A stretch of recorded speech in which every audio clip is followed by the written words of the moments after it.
All right, guys, this is an FSD 13.2.8 video. I literally just installed this as Jay got home, so this is our first time trying it. She tried to use FSD on the way home from work. It did not work. Like in 7 seconds, I got the takeover immediately. So prior to this, FSD worked for me a little bit yesterday, but then today it wasn't working for her. So I'm curious to see, A, if this even works, and then B, if there's any changes. So we're in a unique spot. We're like nosed in. I'm nervous. Yeah, I don't know how this is going to go. It's so dark. There's no street lights. There's no street lights. It's going to, like, I would struggle to do this 100% as a human. And there's a curb. Or a ditch. So we might end up in a ditch. We'll see how this goes. For the release notes, it's identical to 13.2.7. So I'll pop them up on the screen to look at, but there is nothing different. Go for it. So what we need to do is not go forward. Just be ready to hit the brake if it tries to. Okay, this is good. So it needs to reverse onto this road, but be mindful of traffic / that ditch. I think it's okay. Oh gosh. We're good. I don't see any traffic. There's a big pothole there. Oh.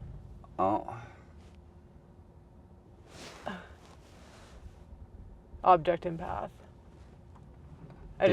What did you do? I just pressed the gas a little bit. Oh, wow. Okay. No, I just took my foot off the gas. Okay, so that worked awkwardly. It's funny that it got so confused there. Well, it seemed like there was that big pothole that it saw. It should have, and I've talked about it a bunch, but it should have just backed onto the road and made life easier for itself instead of doing what it did. Mm-hmm.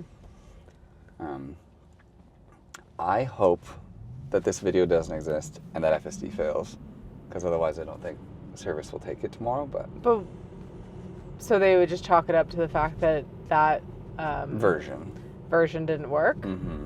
Which, like, fair, maybe that is the case. And if 13.2, there it is. Okay. Well, wow, that's that video. Put a lot of work in setting up these cameras. I know. Only thing is, I'm going to continue this tomorrow, because I think for some people, I think you go first. Why? Because you're on the right. He got there first. People in the comments who should have gone first. I think she should have gone first because you're impeding less traffic. Yeah, but he was there first. I was just waiting for him. It's not a four-way stop. Yeah, I guess the internet's gonna get you. I was just being kind. But that's wrong. Because they were expecting you to do the right thing on the road, not the kind thing. That's worse than being kind. You should just always follow the rules of the road. Anyways, this video will cut right after this to me talking as I pull up to the Tesla service center. Because it is kind of interesting the way you get service in a Tesla. You can, like, pull up, you pull the car into the service center yourself. You do it all on the app. And then they hand you. You've never actually been. No, this is news to me. So it's news to her. It's very futuristic. Like, there's times where I haven't even talked to a human, and I basically just, like, drop off the car, and then you get the loaner car, like, put into the app, and then you just go out and drive the loaner car, and then your profile is, like, associated to the loaner car because it's in the Tesla app. So you get in, and it's like your Spotify with your. No way. Yeah, it's very cool. Having them at a Ray-Bans would have been great for the POV shot. Yeah. Didn't get that for the anniversary. She got a brand new Apple Watch. I got a bag of Hawkins Cheesies. That's for another video. Yeah, so you will see that right after this. Bye. All right. So good morning now, everybody. I am heading to Tesla, drop off the car. You just saw the car fail. You saw it default to autopilot visualizations. But again, this morning, like, when I hop in the car, it's kind of like back. Like, you can see the steering wheel's here. I'm looking at proper FSD. So I'll enable it for the drive until it fails again. I also just want it to be, like, freshly failed so that the Tesla people don't have any excuse to not fix it. But yeah, we'll see how this goes. Worst case scenario, I get a bit of a drive to film with you guys to show.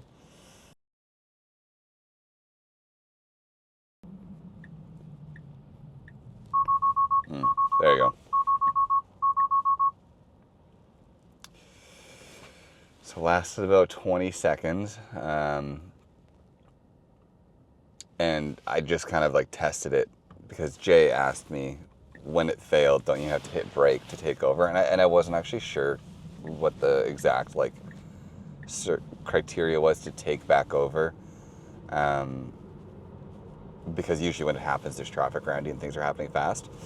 So when that popped up just now, all you have to do to take over, it's the same way you like take over with FSD. You just kind of unlock the steering wheel. So I should have talked through it as I was doing it, but pressing the gas didn't do it. It was just like slightly torquing the wheel, and then it kind of clicked the same way. Like I said, if you're in FSD and you kind of turn the wheel and it like clicks, and then it comes back into control, that's exactly what I just did to take control when those right hands came up. So if you're ever driving in FSD and something happens on the highway or whatever, and you get those red hands, you don't have to slam on the brakes. Pressing the gas doesn't seem to fix it. Just click the wheel, and then you'll have control. But I'll enable it again. I don't know. We'll just keep watching it fail, I guess. At this light, I'll go into service and show you all my cameras, although I'm dead certain it's not a camera issue. But for those of you asking, we'll quickly look at it. So, go into park here. So in service, there's this camera preview. This will show the cabin camera, obviously. But then that's the front camera that you wouldn't see otherwise, and that's the wide one. So these are the two cameras. I've done this in a video just recently, but just so it's all buttoned up in one video. These are the two like front-facing cameras that you don't see that are behind this housing. Left door pillar looks clean. Left fender, super clean. Right door pillar, very clean. Fender, clean. Rear view, a little dirty, but like none of those are dirty enough to justify FSD failing.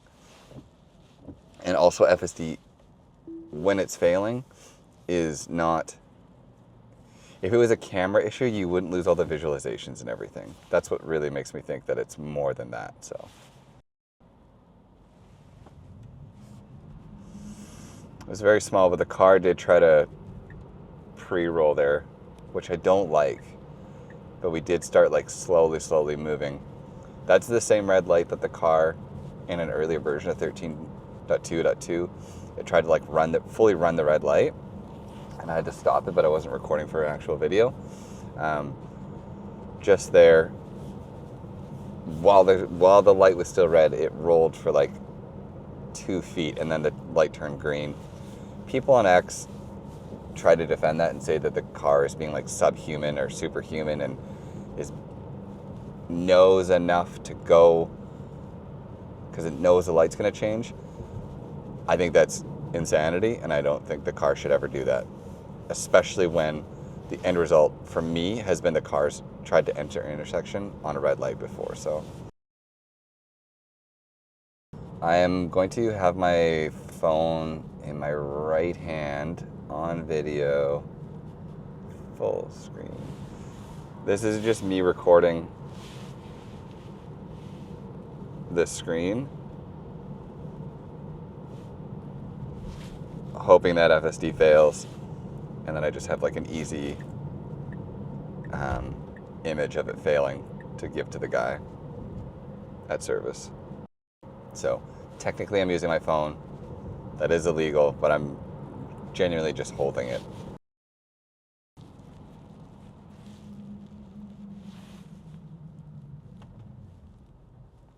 Oh, weird. We like slammed on the brakes. That was very nice of us.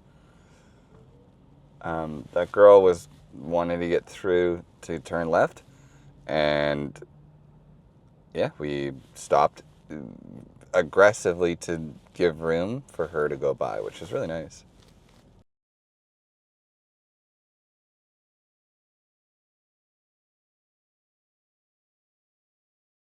Negotiated settlement. So there actually isn't a massive...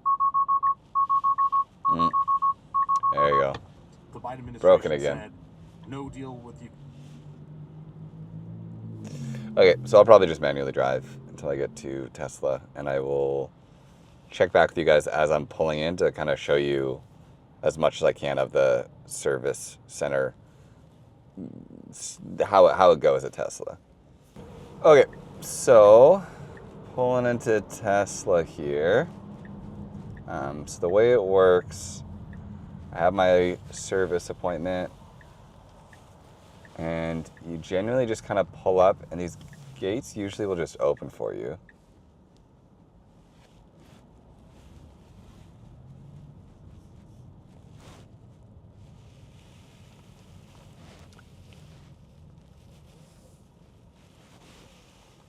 So yeah, you come up to the gates, you have a service request or service appointment. I'll show you what it looks like in the app as well.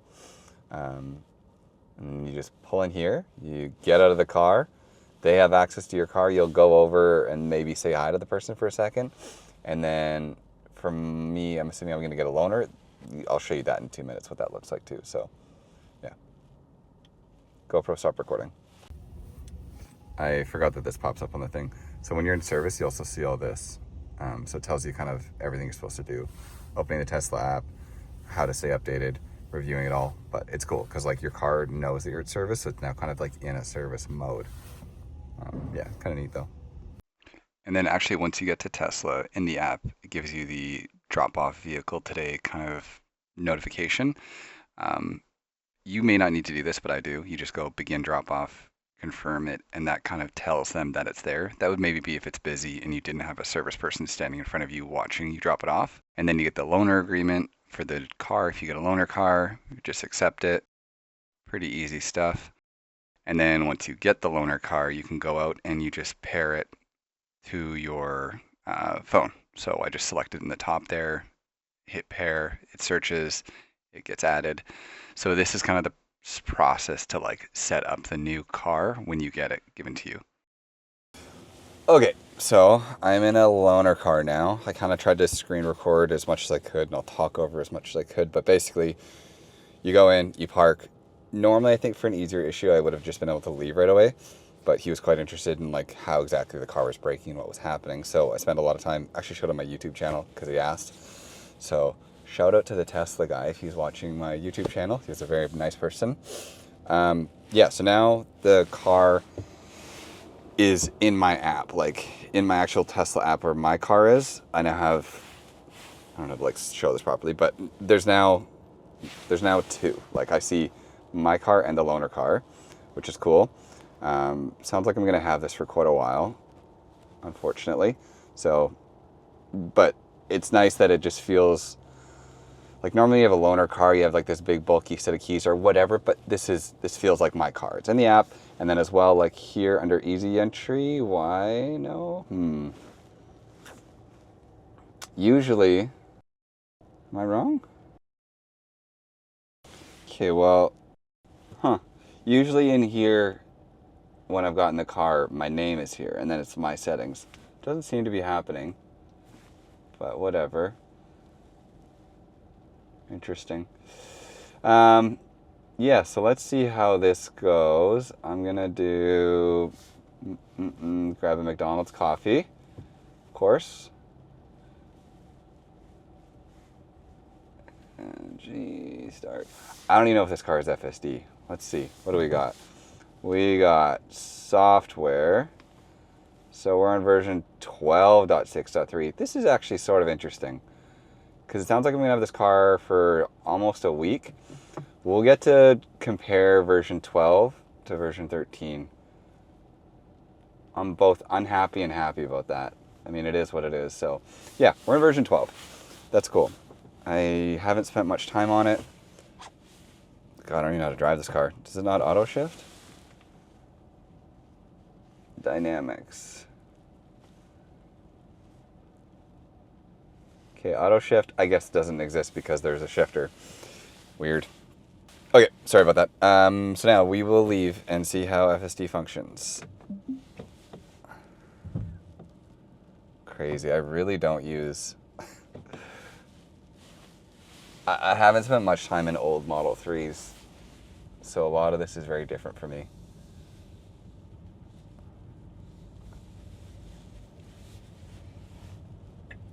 No, it's a signal. Okay, so holy, how do you enable it? No.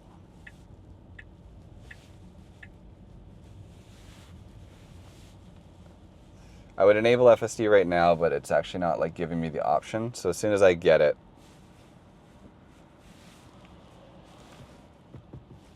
oh, it's because I'm not in park. FSD, yes. Okay, sorry. I do enable FSD, and I'll enable this. Sure. Sure. Display that. Okay.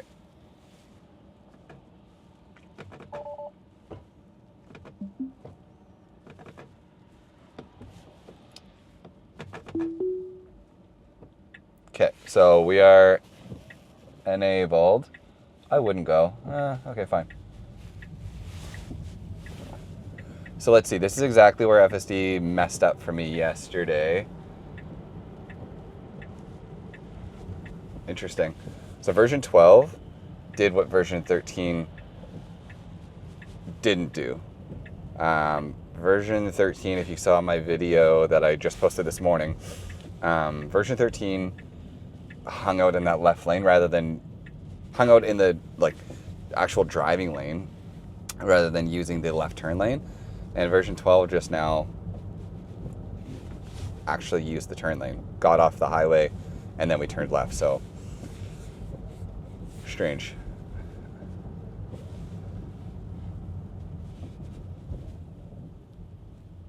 Okay, nice job here. Yeah, so to kind of like clarify for those of you that don't understand, this is going to be a hardware 3 car. I could probably see that somewhere in the menu. We should. I would go now. This is a hardware 3 car, and to just kind of explain what that means, this car was made pre 2023 or something. I don't know the date exactly. I'll try and throw it up on the screen, but this car has the older cameras, the older like hardware 3 computer, and this has been the big issue because this is the car hardware that Elon very famously on stage said every vehicle produced today has the capabilities for full self-driving unsupervised. All cars being produced have all the hardware necessary, compute and otherwise, for full self-driving. I'll say that again. All Tesla cars being produced right now have everything necessary for full self-driving. All you need to do is improve the software. And when he was saying that, he was referring to hardware 3 vehicles that were coming off the line at the time. Clearly that hasn't happened yet. And what they've done since then is created hardware 4, which is what my car is, which are better cameras, the faster computer. And they've definitely focused more on hardware 4. So the divide that's existing right now is hardware 3 is on version 12. They're on version 12.6.6, maybe the newest one, I don't know. But version 12 was the big thing. Hardware 4 is on version 13. So there's quite a like fragmentation between the two versions. And in the last earnings call, Elon did say hardware 3 is dead. He's like, it pains me to admit, but hardware 3 is dead. We need to really just focus on making hardware 4 work.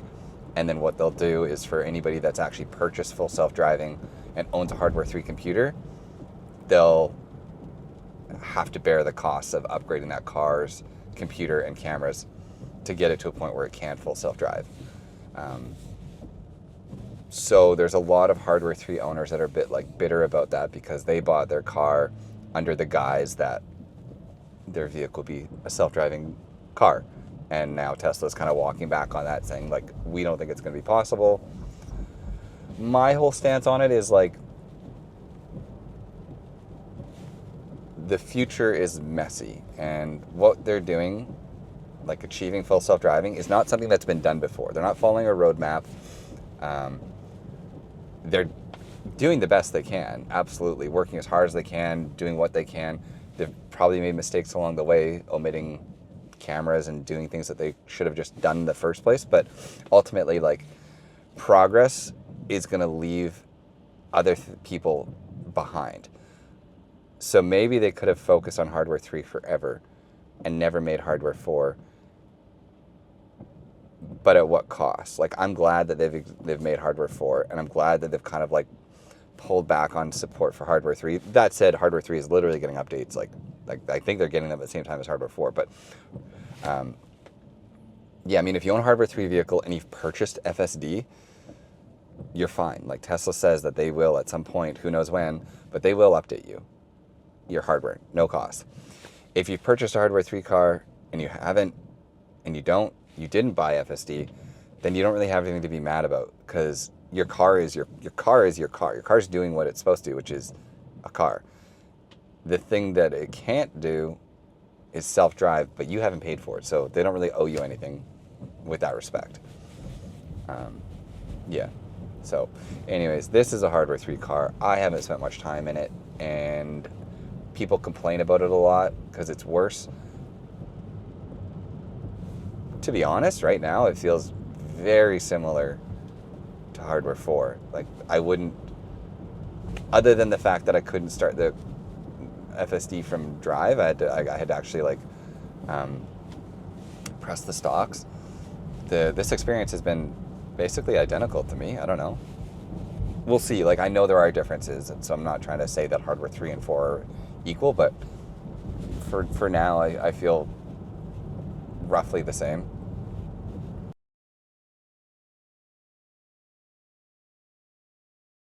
Okay, sorry, I just had to set home.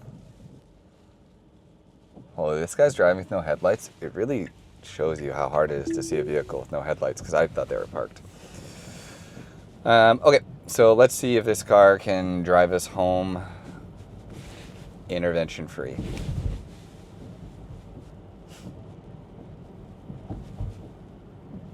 While this is doing what it's doing, it's crazy to hop in an old Model 3. To me, they feel so dated. I mean, obviously I have the newer one, and the newer one will be fancier, but just everything, like the plastics, the build, like this all just feels very cheap. I've never really liked the wood. I don't know. I know some people love it, but me personally, I think the wood looks funny.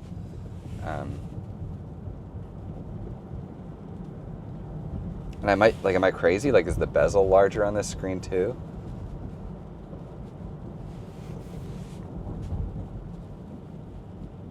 I asked also, they don't have an extra Model Y yet, so I unfortunately couldn't test drive the new Model Y. The other thing that's cool about this,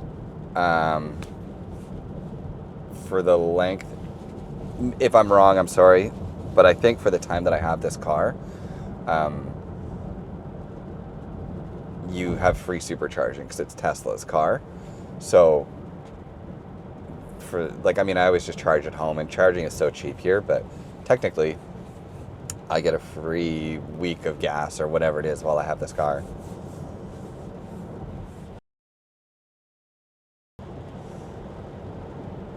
Interesting. So I thought the version of 12 that I had was far enough along. Like, I thought it was close to being updated that I would, but I don't have speed profiles. So I guess this is actually an earlier version of version 12 than I realized.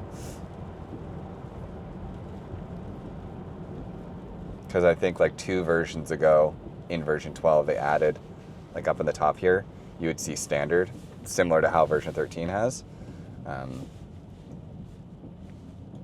But yeah, I guess version 12.6, must be 12.6.4 added it. Because I think, like I said, I think they're on .6 or .7, maybe .8 now.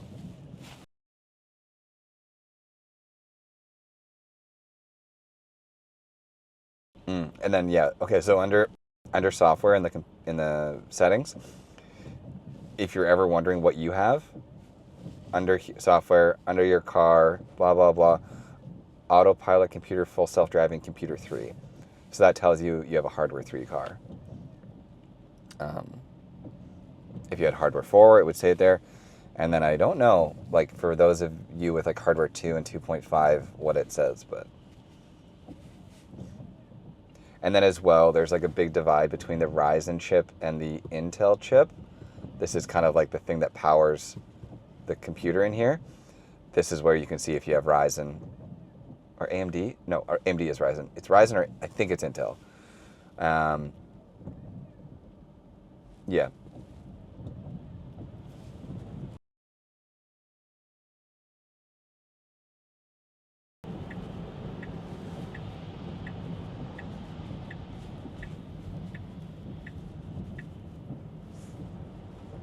The only thing I'd say just there, taking that corner, version 13 does none of the like mini corrections as it's doing corners. I would say almost all the time corners feel like one smooth movement. It might have been hard to pick up in the video, but definitely like as we went around that corner, the car did this a few times. And it's almost like it had a path and it's like, oh, I'm too close to the curb. Oh, I'm too close to the curb. It's minor and you really need to be in the car to feel it, but I'd say that's something I'm right now noticing that version 12 is doing that I would say version 13 doesn't at all.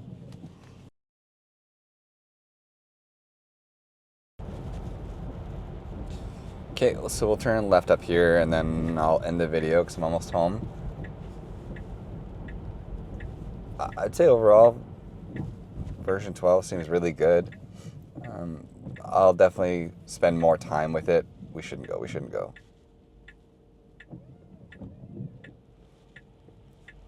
I had this car, like I said, for almost a week. We shouldn't go. Whoa. Okay. That was pretty aggressive.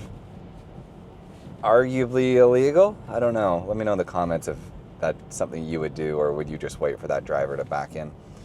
Yeah, I have this car for quite a while, so I'll make at least a few videos with this car just to talk about version 12 for those of you that watch my channel that don't know about it. And yeah, I will see you guys on the next one. Hope this video is interesting to watch. It's kind of a hodgepodge, but take care. GoPro, stop recording.